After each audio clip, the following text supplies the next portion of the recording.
All right, welcome back to the channel. It's your boy Fanon, and in this video, we're going to talk about Gervonta Davis, Turki Al-Sheikh, and some news that came out around Turki Al-Sheikh's Saudi Arabian fights and why this is a good reason that Gervonta, as he said, stays loyal to Al Haymon. Let's talk about that in this video.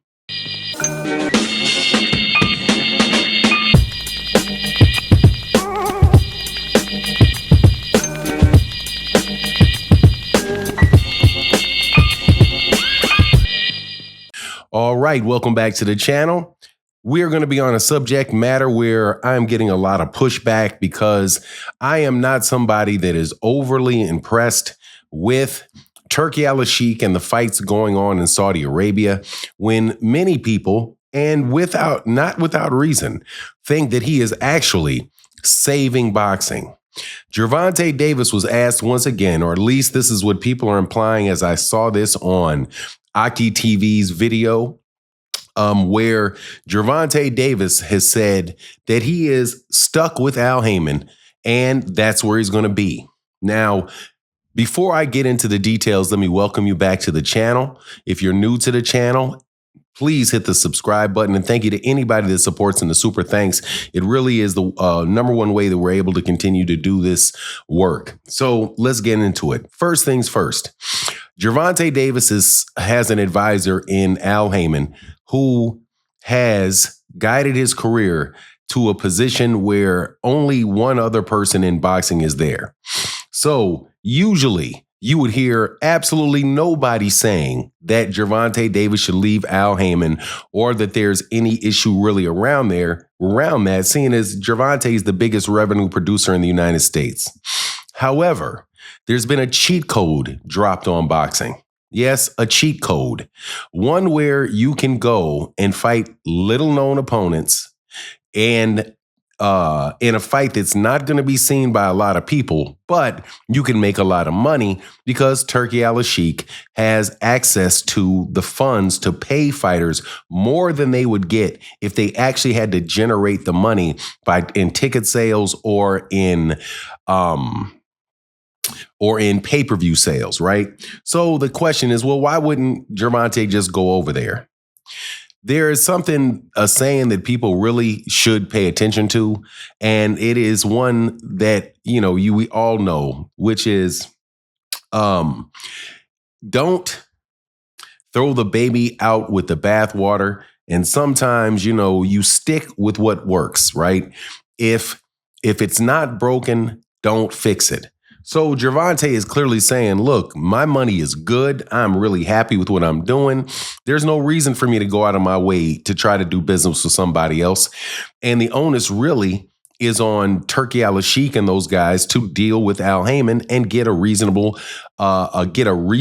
situation where maybe Gervonta could go over there for a fight. But to do so and move away from the fans that come to see him every fight to just to be off in Saudi Arabia, hey, man, you're going to have to pay a lot of extra money in order for that to take place. Now, so Gervonta says, look, I'm with Al. I'm stuck with Al. That's where I'm going to be. I don't think that he used the word stuck in a way where it's like he feels like, man, if I wasn't here, I'd go over there in a minute. Free me from my torture. No, that's not why that's more than likely not why he used the word stuck. Or he's saying, man, I'm sticking with the people that brought me here. And that is a very, very smart move. It's seeing as Gervonta's already got enough money, probably more money than he can spend if he's using his common sense, right? And working with his money well. But there's also something else that came into the news that will tell you that why you should be careful, or somebody in Gervonta Davis's situation should be careful when he starts dealing with people overseas. And this is not a direct shot at Turki Al-Sheikh and the Public Investment Fund or the General Entertainment Authority, whatever the combo of organizations in Saudi Arabia affect boxing. There has been announced, and this is an article that was in Boxing Scene, where Luda Bella and a really famous lawyer that deals with combat sports brought up an issue around fees being charged 2 American fighters for the Saudi Arabian bouts, or for fighters like, I think the lawyer dealt with Ismail Madmarov. Basically what is happening is there is a 2% charge being charged to American fighters for fighting in Saudi Arabia. And that 2% charge is for the British Boxing Board of Controls. So Gervonta Davis, if he went to fight in Saudi Arabia, would have to pay 2% of his purse to Great Britain, the British Boxing Board of Control. And what Luda Bella is saying is that's a violation of the Ali Act. Now, because there should be a separation between the promoter and the manager. And that fee, Luda Bella is saying, is something that should be considered an event expense, and that should fall on the promoter. The promoter should not be able to pass that down and hand it to the fighter. Now, my understanding is that people have pushed back, and then there's been, arguments and concessions given about how big that fee is going to be, right? It's similar to the commission, like WBC, the WBA, they charge, what do they charge? 3%? 3% of your purse. Which a lot of people have said very high. This is 2% of your purse, but that 3% that they charge is from a federal is from a federal agency. Anyway, the 2% other people have been able to talk out of, just like the 3% for Canelo Alvarez is often talked down, but it still is a fee, and it's a fee nonetheless, and it's a fee that the fighter shouldn't be taking. But why is this the case? Because the Saudi Arabia does not have a legitimate boxing commission that can do the job that the British Boxing Board of Control can do. So they're pretty much just using the British Boxing Board of Control to do that. But these fighters are finding these fees that have not been explained to them, explicitly. And the lawyer behind Ismail Madmarov said, look, this is really easy to slip by somebody.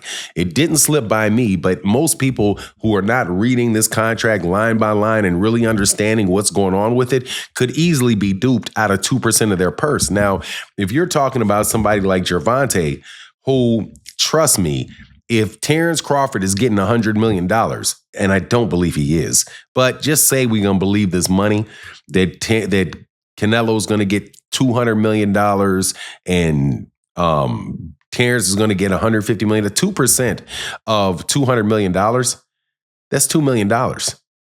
That's a lot of money. Or is that, I'm sorry, that's 1%. That's $2 million. Let me make sure I get my math right. If you're 200,000, 10% of 200 million is 20 million. So yeah, you'd again be at 2 million, 4 million. So you'd be at like $4 million at 2% on that. That's a lot of money.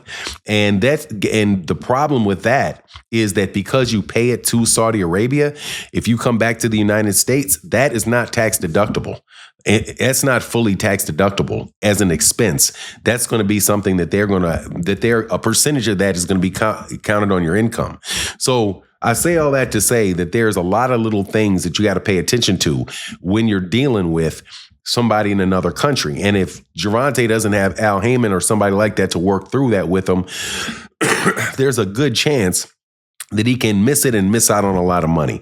But at the end of the day, I don't have a problem with everybody fighting on cards promoted by Turki Al-Sheikh. It doesn't make much sense to me that American fighters should have to pay fees to Great Britain, organization out of Great Britain, because of fights put on Saudi Arabia.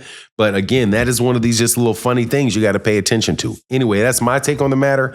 Please let me know what you think in the comment section. And with that, I'm out. Deuces.